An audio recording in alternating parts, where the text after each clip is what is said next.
Assalamualaikum warahmatullahi wabarakatuh. Kembali lagi di channel saya, Bidan di Hati, sahabat keluarga Anda dengan saya, Bidan Cahyaning Dasbrinanti. Jangan lupa untuk subscribe, tekan tombol lonceng agar tidak ketinggalan video saya.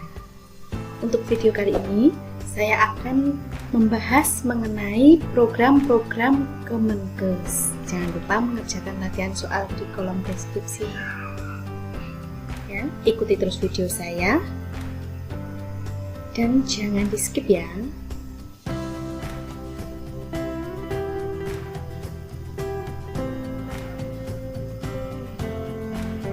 Masalah kesehatan di Indonesia atau yang biasa kita sebut triple burden health problem.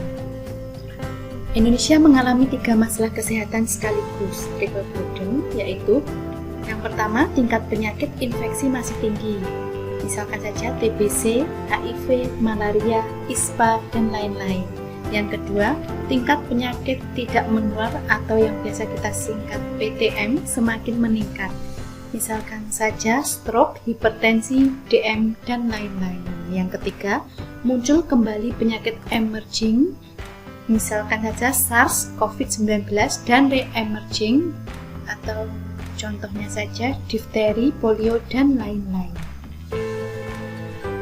Kematian yang diakibatkan PTM yaitu stroke menduduki peringkat pertama.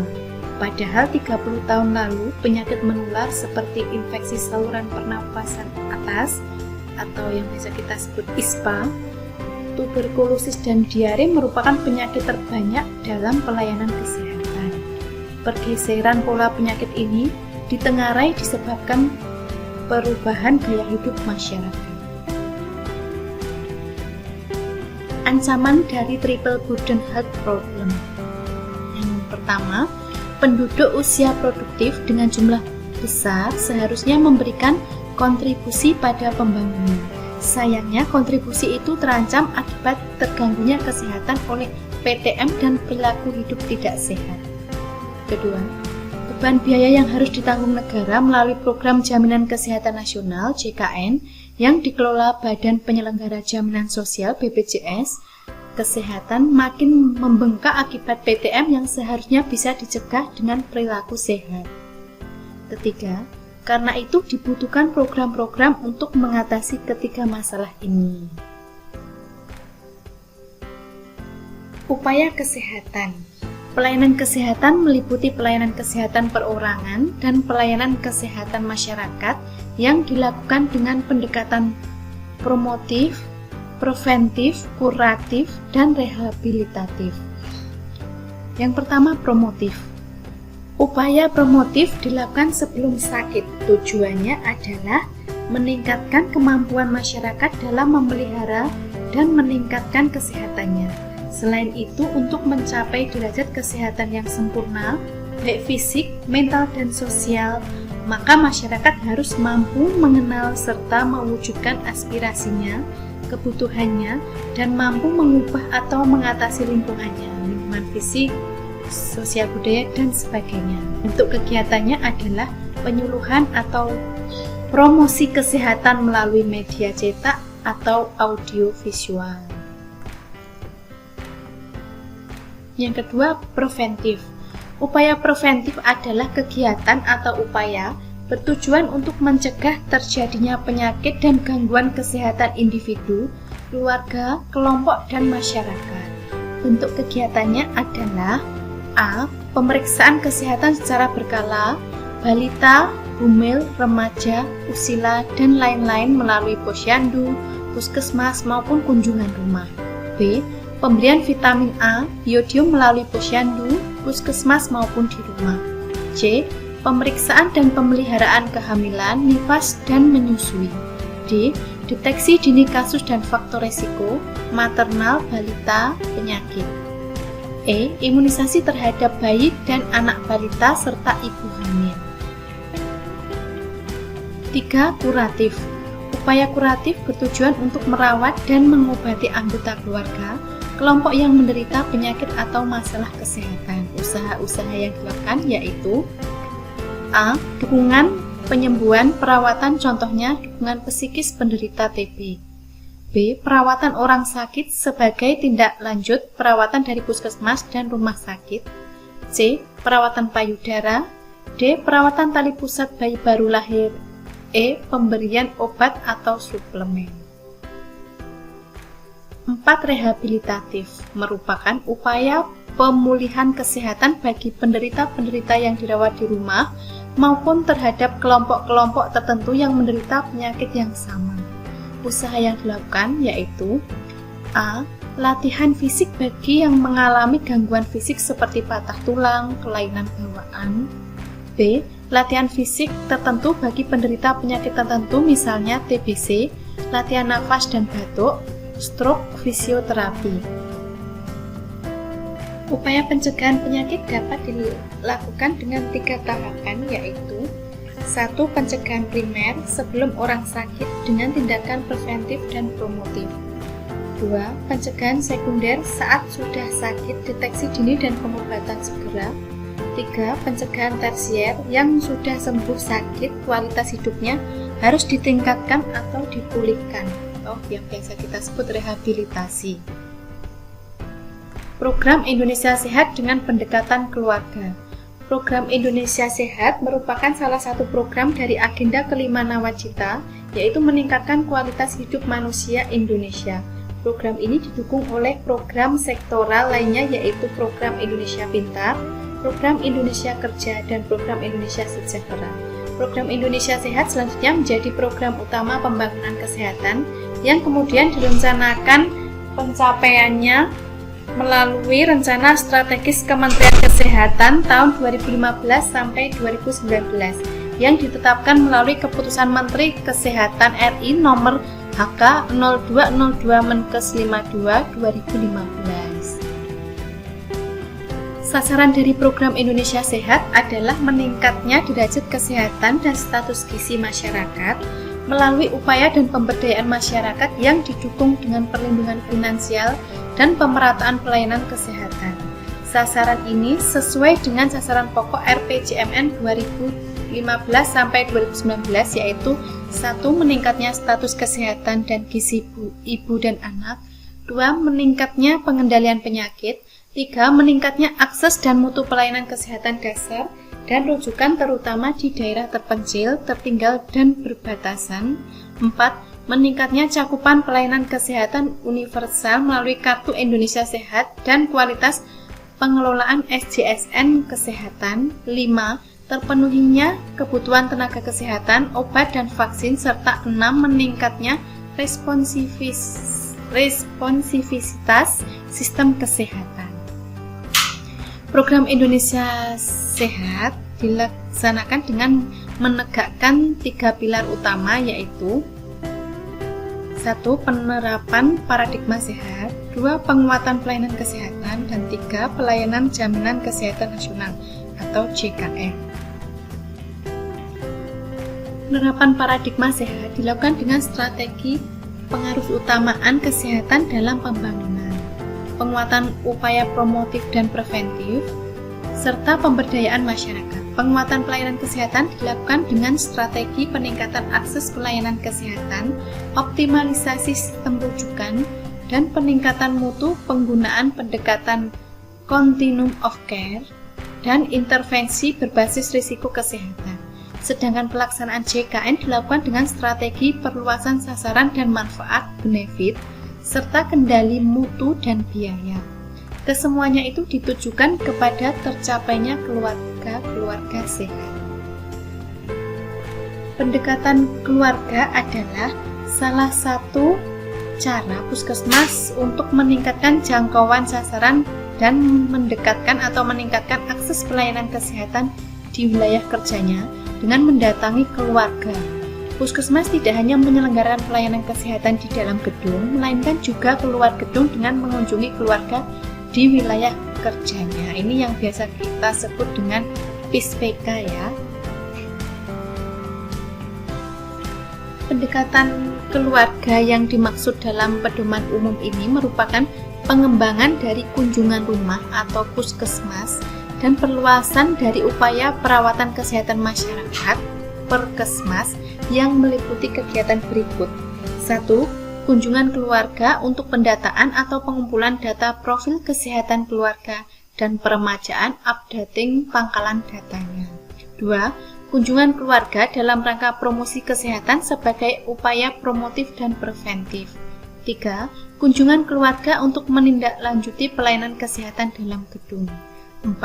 Pemanfaatan data dan informasi dari profil kesehatan keluarga untuk pengorganisasian atau pemberdayaan masyarakat dan manajemen puskesmas.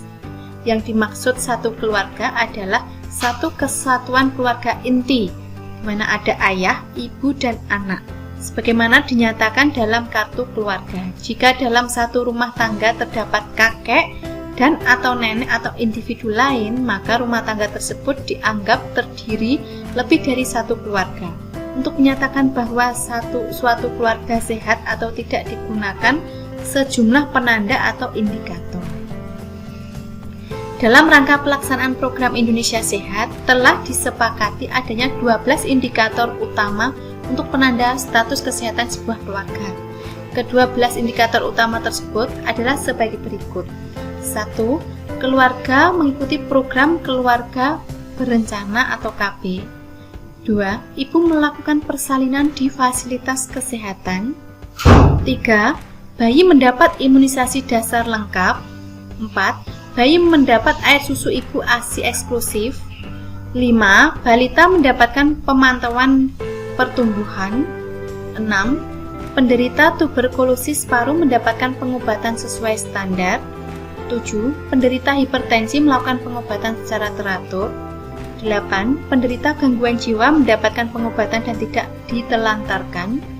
9. Anggota keluarga tidak ada yang merokok. 10. Keluarga sudah menjadi anggota Jaminan Kesehatan Nasional atau JKN. 11. Keluarga mempunyai akses sarana air bersih. Dan 12. Keluarga mempunyai akses atau menggunakan jamban sehat. Berdasarkan indikator tersebut dilakukan penghitungan indeks keluarga sehat (IKS) dari setiap keluarga. Sedangkan keadaan masing-masing indikator mencerminkan kondisi PHBS dari keluarga yang bersangkutan. Dalam keluarga ini 3 hal yang harus diadakan atau dikembangkan, yaitu 1. Instrumen yang digunakan di tingkat keluarga. 2. Forum komunikasi yang dikembangkan untuk kontak dengan keluarga. Keterlibatan tenaga dari masyarakat sebagai mitra puskesmas. Instrumen yang diperlukan di tingkat keluarga adalah sebagai berikut. 1. Profil kesehatan keluarga, selanjutnya disebut Prokesga, berupa family folder yang merupakan sarana untuk merekam, menyimpan data keluarga dan data individu anggota keluarga. Data keluarga meliputi komponen rumah sehat, akses atau ketersediaan air bersih, dan akses atau penggunaan jamban sehat. Data individu keluarga mencantumkan karakteristik individu, umur, jenis kelamin, pendidikan, dan lain-lain, serta kondisi individu yang bersangkutan. Mengidap penyakit hipertensi, tuberkulosis, dan gangguan jiwa. Perilakunya merokok, ikut KB, memantau pertumbuhan dan perkembangan balita, pemberian ASI eksklusif, dan lain-lain. 2. Paket informasi keluarga, selanjutnya disebut Pinkesga, berupa flyer, leaflet, buku saku, atau bentuk lainnya yang diberikan kepada keluarga sesuai masalah kesehatan yang dihadapinya. Misalnya, flyer tentang kehamilan dan persalinan untuk keluarga yang ibunya sedang hamil, flyer tentang pertumbuhan balita untuk keluarga yang mempunyai balita, flyer tentang hipertensi untuk mereka yang menderita hipertensi, dan lain-lain. Forum komunikasi yang digunakan untuk kontak dengan keluarga dapat berupa forum-forum berikut. 1. Kunjungan rumah ke keluarga-keluarga di wilayah kerja puskesmas. 2. Diskusi kelompok terarah DKT atau biasa dikenal dengan Focus Group Discussion FGD melalui desa wisma dari PKK. 3. Kesempatan konseling di UUKBM, Posyandu, Posbindu, Pos UKK, dan lain-lain. 4. Forum-forum yang sudah ada di masyarakat seperti majelis taklim, rembuk desa, selapanan, dan lain-lain. Sedangkan keterlibatan tenaga dari masyarakat sebagai mitra dapat diupayakan dengan menggunakan tenaga-tenaga berikut. 1. kader-kader kesehatan seperti kader posyandu, kader posbindu, kader poskestren, kader PKK, dan lain-lain. 2. Pengurus organisasi kemasyarakatan setempat seperti pengurus PKKI, pengurus Karang Taruna, pengelola pengajian, dan lain-lain. Nusantara Sehat. Fokus kebijakan Kementerian Kesehatan RI Kemenkes untuk periode 2015-2019 adalah penguatan pelayanan kesehatan Yankes primer. Penguatan Yankes primer mencakup 3 hal: fisik, pembenahan infrastruktur, 2. Sarana, pembenahan fasilitas, dan sumber daya manusia, penguatan tenaga kesehatan. Program Nusantara Sehat merupakan salah satu bentuk kegiatan yang dicanangkan oleh Kemenkes dalam upaya mewujudkan fokus kebijakan tersebut. Program ini dirancang untuk mendukung pelaksanaan program Jaminan Kesehatan Nasional JKN dan Kartu Indonesia Sehat KIS yang diutamakan oleh pemerintah guna menciptakan masyarakat sehat yang mandiri dan berkeadilan. Untuk program Nusantara Sehat ini masih ada ya sampai sekarang ini, jadi masih ada perekrutan sampai saat ini. Penguatan pelayanan kesehatan primer adalah garda terdepan dalam pelayanan kesehatan masyarakat yang berfungsi memberikan pelayanan kesehatan dan melakukan upaya preventif melalui pendidikan kesehatan, konseling, serta screening atau penapisan. Program Nusantara Sehat bertujuan untuk menguatkan layanan kesehatan primer melalui peningkatan akses dan kualitas pelayanan kesehatan dasar di DTPK dan DBK, juga mempunyai tujuan menjaga keberlangsungan pelayanan kesehatan, menggerakkan pemberdayaan masyarakat, dan dapat memberikan pelayanan kesehatan yang terintegrasi serta meningkatkan retensi tenaga kesehatan yang bertugas di DTPK. Program ini merupakan program lintas unit utama di Kemenkes yang fokus tidak hanya pada kegiatan kuratif, tetapi juga promotif dan preventif untuk kesehatan penulisan, untuk mengamankan kesehatan masyarakat publik health dari daerah yang paling membutuhkan sesuai dengan nawacita. Program Nusantara Sehat melalui penempatan tenaga kesehatan berbasis tim dilakukan berdasarkan hasil kajian terhadap distribusi tenaga kesehatan yang dilaksanakan oleh Kementerian Kesehatan pada tahun 2012 ya untuk mulainya. Salah satu rekomendasi kajian menunjukkan bahwa penempatan tenaga kesehatan untuk daerah tertentu lebih baik jika dilakukan berbasis tim. Kajian tersebut ditindaklanjuti dengan uji coba penempatan tenaga kesehatan berbasis tim pada tahun 2014 di 4 puskesmas pada 4 kabupaten di 4 provinsi. Provinsi Sumatera Utara, Kalimantan Barat, Maluku, dan Papua, dan berhasil meningkatkan kunjungan puskesmas serta upaya kesehatan masyarakat.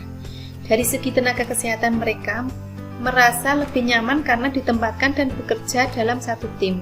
Pendekatan yang dilakukan program Nusantara Sehat bersifat komprehensif dengan melibatkan anggota tim dengan berbagai jenis tenaga kesehatan yang terdiri dari dokter gigi, perawat, bidan, tenaga kesehatan masyarakat, tenaga kesehatan lingkungan, tenaga ahli teknologi laboratorium medik, tenaga gizi, dan tenaga kefarmasian. Perilaku hidup bersih dan sehat atau yang biasa kita sebut PHBS. PHBS adalah semua perilaku kesehatan yang dilakukan karena kesadaran pribadi sehingga keluarga dan seluruh anggotanya mampu menolong diri sendiri pada bidang kesehatan serta memiliki peran aktif dalam aktivitas masyarakat. Perilaku hidup bersih sehat pada dasarnya merupakan sebuah upaya untuk menularkan pengalaman mengenai pola hidup sehat melalui individu, kelompok ataupun masyarakat luas dengan jalur-jalur komunikasi sebagai media berbagi informasi. PHBS adalah sebuah rekayasa sosial yang bertujuan menjadikan sebanyak mungkin anggota masyarakat sebagai agen perubahan agar mampu meningkatkan kualitas perilaku sehari-hari dengan tujuan hidup bersih dan sehat. Tujuan utama dari gerakan PHBS adalah meningkatkan kualitas kesehatan melalui proses penyadartahuan yang menjadi awal dari kontribusi individu-individu dalam menjalani perilaku kehidupan sehari-hari yang bersih dan sehat. Manfaat PHBS meninggalkan kesadaran meningkatkan kesadaran masyarakat untuk mau menjalankan hidup bersih dan sehat, sehingga masyarakat bisa mencegah dan menanggulangi masalah kesehatan. Masyarakat mampu menciptakan lingkungan yang sehat dan meningkatkan kualitas hidup. Tatanan PHBS melibatkan beberapa elemen yang merupakan bagian dari tempat beraktivitas dalam kehidupan sehari-hari. Berikut ini 5 tatanan PHBS yang dapat menjadi simpul-simpul untuk memulai proses penyadartahuan tentang perilaku hidup bersih dan sehat. 1. PHBS di rumah tangga. 2. PHBS di sekolah. 3. PHBS di tempat kerja. 4. PHBS di sarana kesehatan. 5. PHBS di tempat umum. Manfaat PHBS di sekolah itu untuk menciptakan lingkungan yang bersih dan sehat, meningkatkan proses belajar mengajar dan para siswa, guru, hingga masyarakat lingkungan sekolah menjadi sehat. Manfaat PHBS di rumah tangga. Setiap anggota keluarga mampu meningkatkan kesejahteraan dan tidak mudah terkena penyakit. Rumah tangga sehat mampu meningkatkan produktivitas anggota rumah tangga, dan manfaat PHBS rumah tangga selanjutnya adalah anggota keluarga terbiasa untuk menerapkan pola hidup sehat dan anak dapat tumbuh sehat dan tercukupi gizi. Manfaat PHBS di tempat kerja. Para pekerja mampu meningkatkan kesehatannya dan tidak mudah sakit, meningkatkan produktivitas kerja, dan meningkatkan citra tempat kerja yang positif. Selanjutnya, manfaat PHBS di masyarakat. Masyarakat mampu menciptakan lingkungan yang sehat, mencegah penyebaran penyakit. Masyarakat memanfaatkan pelayanan fasilitas kesehatan dan mampu mengembangkan kesehatan yang bersumber dari masyarakat. Indikator PHBS di rumah tangga. 1. Persalinan ditolong oleh tenaga kesehatan. 2. Memberi bayi ASI eksklusif. 3. Menimbang bayi dan balita. 4. Menggunakan air bersih. 5. Mencuci tangan dengan air bersih dan sabun. 6. Menggunakan jamban sehat. 7. Memberantas jentik di rumah. 8. Makan buah dan sayur setiap hari. 9. Melakukan aktivitas fisik setiap hari. Dan 10. Tidak merokok di dalam rumah. Indikator PHBS di sekolah. 1. Mencuci tangan dengan air yang mengalir dan memakai sabun. 2. Mengonsumsi jajanan sehat di kantin sekolah. 3. Menggunakan jamban yang bersih dan sehat. 4. Olahraga yang teratur dan terukur. 5. Memberantas jentik nyamuk. 6. Tidak merokok di sekolah. 7. Menimbang berat badan dan mengukur tinggi badan setiap bulan. Dan 8. Membuang sampah pada tempatnya.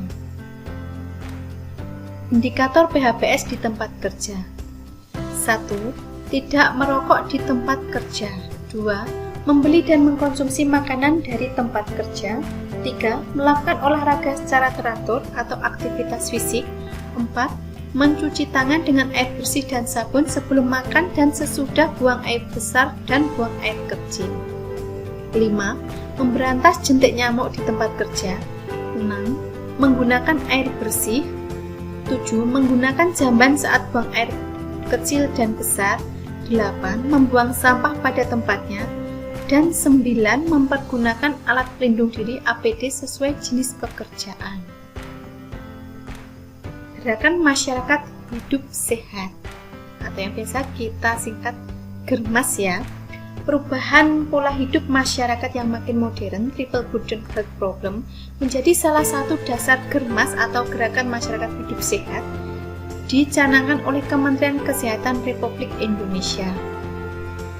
GERMAS adalah sebuah gerakan yang bertujuan untuk memasyarakatkan budaya hidup sehat serta meninggalkan kebiasaan dan perilaku masyarakat yang kurang sehat.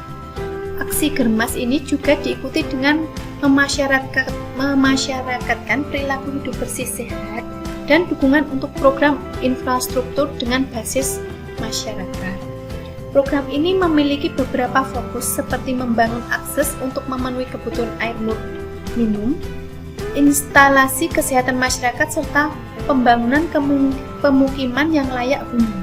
Ketiganya merupakan infrastruktur dasar yang menjadi pondasi dari gerakan masyarakat hidup sehat.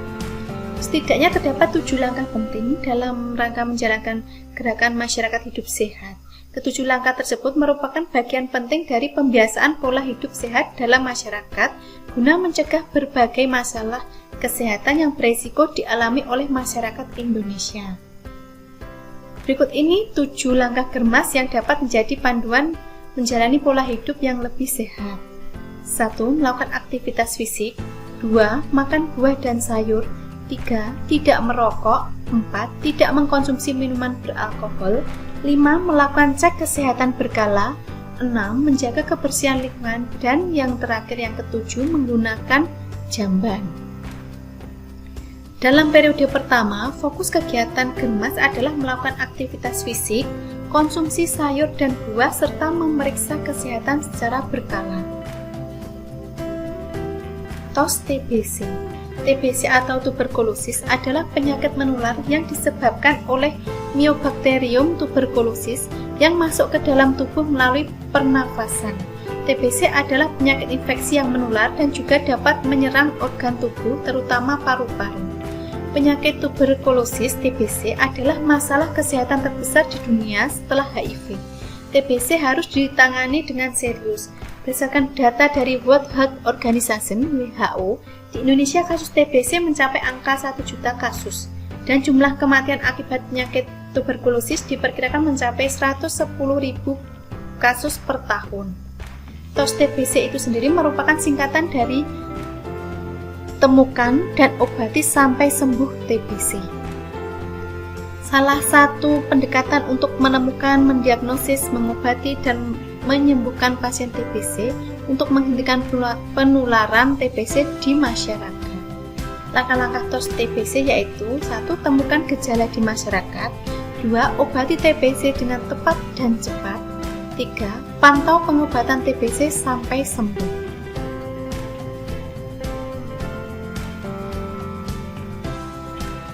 Program pemberantasan penyakit tidak menular. Indonesia menyadari bahwa PTM menjadi salah satu masalah kesehatan dan penyebab kematian yang merupakan ancaman global bagi pertumbuhan ekonomi di Indonesia. Pencegahan dan pengendalian faktor risiko PTM meliputi 4 cara, yaitu 1. Advokasi, kerjasama, bimbingan, dan manajemen PTM. 2. Promosi, pencegahan, dan pengurangan faktor risiko PTM melalui pemberdayaan masyarakat. 3. Penguatan kapasitas dan kompetensi layanan kesehatan serta kolaborasi sektor swasta dan profesional. 4. Penguatan surveillance, pengawasan, dan riset PTM. Program pengendalian PTM di Indonesia diprioritaskan pada strategi 4x4 jalan dengan rekomendasi global WHO, Global Action Plan 2013 sampai 2020, fokus pada 4 penyakit PTM utama.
PTM utama adalah diabetes mellitus, kanker, penyakit jantung dan pembuluh darah (PJBD), penyakit paru obstruktif kronis (PPOK), dan gangguan akibat kecelakaan dan tindak kekerasan.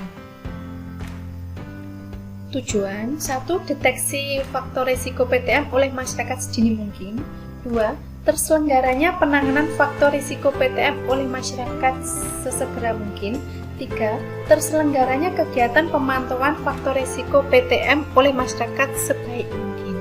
Sasaran: kelompok masyarakat berusia lebih dari 15 tahun dengan kriteria 1. Orang sehat agar faktor risiko terjaga dalam kondisi normal. 2. Orang dengan faktor risiko adalah mengembalikan kondisi berisiko ke kondisi normal. 3. Orang dengan penyandang PTM untuk mengendalikan faktor risiko pada kondisi normal untuk mencegah timbulnya komplikasi PTM. Pelaku kegiatan: pelaksanaan posbindu PTM dilakukan oleh kader kesehatan yang telah ada atau beberapa orang dari kelompok atau organisasi, lembaga, tempat kerja yang bersedia menyelenggarakan posbindu PTM yang dilatih secara khusus, dibina, atau difasilitasi untuk melakukan pemantauan risiko PTM di masing-masing kelompok atau organisasinya. Kriteria kader posbindu PTM antara lain berpendidikan minimal SLTA, mau dan mampu melakukan kegiatan berkaitan dengan posbindu PTM. 10 kegiatan pokok posbindu PTM. Yang pertama, kegiatan penggalian informasi faktor risiko dengan wawancara sederhana tentang riwayat PTM pada keluarga dan diri peserta, aktivitas fisik, merokok, kurang makan sayur dan buah, potensi terjadinya cedera dan kekerasan dalam rumah tangga, serta informasi lainnya yang dibutuhkan untuk identifikasi masalah kesehatan berkaitan dengan terjadinya PTM. Aktivitas ini dilakukan saat pertama kali kunjungan dan berkala sebulan sekali. 2. Kegiatan pengukuran berat badan, tinggi badan, indeks massa tubuh, lingkar perut, analisis lemak tubuh, dan tekanan darah sebaiknya diselenggarakan 1 bulan sekali.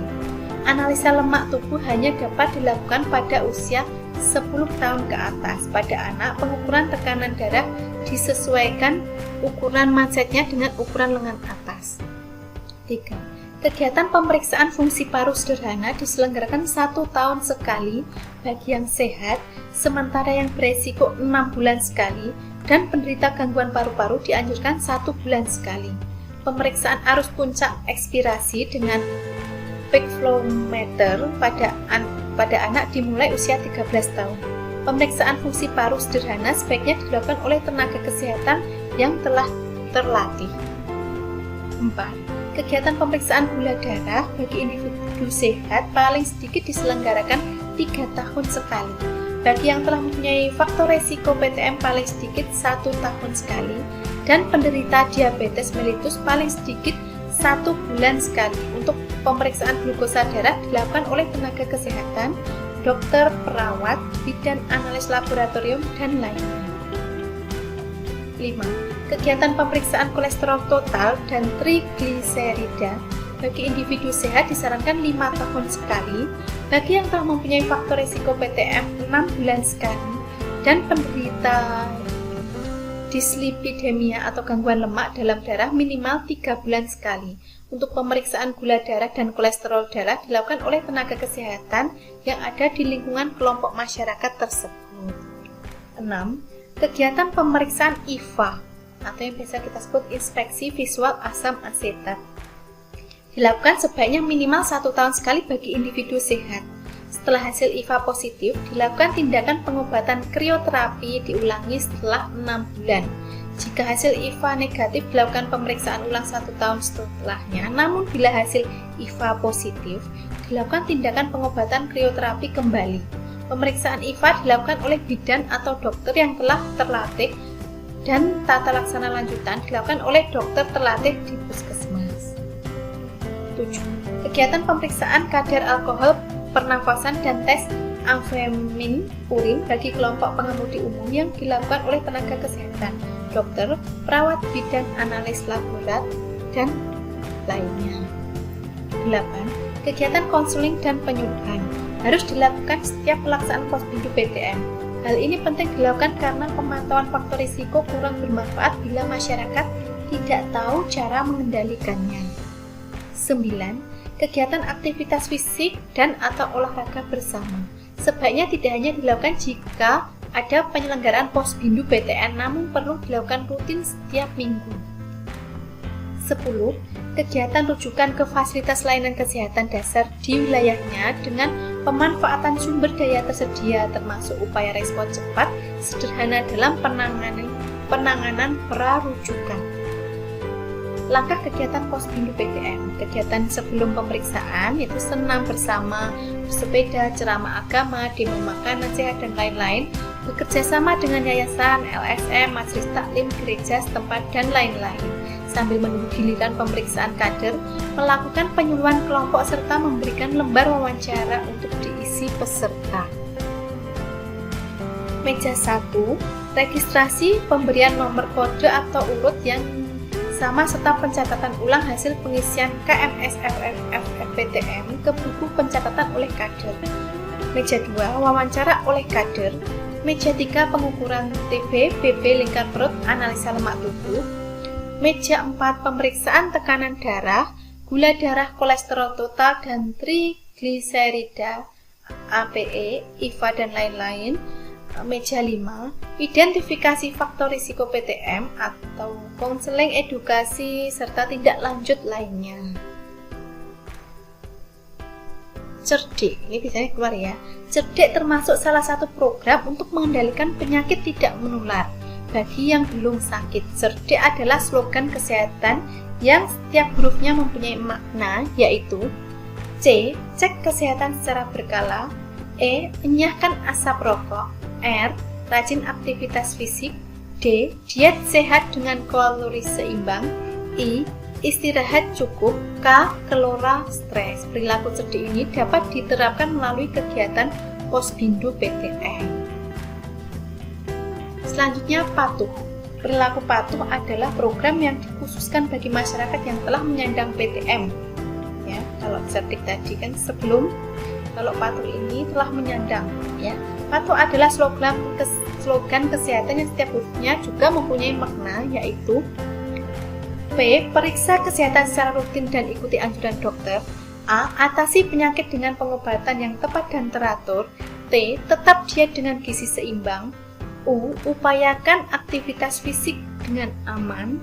H. Hindari asap rokok, alkohol, dan zat karsinogenik. Gentas, gerakan Nusantara tekan angka obesitas bertujuan menekan laju angka obesitas pada angka 15,4% sampai dengan tahun 2019. Tujuan khusus yang pertama, meningkatkan pengetahuan dan kesadaran masyarakat tentang bahaya obesitas. 2. Meningkatkan kesadaran masyarakat untuk melakukan aktivitas fisik secara teratur. 3. Meningkatkan kesadaran masyarakat untuk menerapkan pola konsumsi makanan model T untuk menurunkan obesitas. Keempat, meningkatkan kepedulian kelompok obesitas untuk menurunkan berat badan. Kelima, meningkatkan kesadaran dan kewaspadaan masyarakat untuk melakukan deteksi dini obesitas dengan pengukuran berat badan, tinggi badan, dan IMT secara berkala. Keenam, meningkatkan kualitas pelayanan kesehatan dalam mengendalikan obesitas. Pengendalian obesitas, meningkatkan peran serta obesitas dalam menekan laju angka obesitas. 7. Meningkatkan dukungan dan peran serta pemangku kebijakan di tingkat pusat dan daerah dalam menekan laju angka obesitas, meningkatkan dukungan dan peran serta media massa, media sosial dalam menekan laju angka obesitas. Yang selanjutnya, meningkatkan komitmen terhadap kertas melalui Check-in Petition of Obesity. Pesan gentas. Yang pertama, atur pola makan. Penggunaan piring model T yaitu jumlah sayur 2 kali lipat dari sumber karbohidrat. Jadi sayur 5-6 porsi dan buah 3 porsi per hari. Makanan sumber protein sama dengan jumlah bahan makanan sumber karbohidrat. Konsumsi sayur dan buah minimal sama dengan jumlah karbohidrat ditambah protein.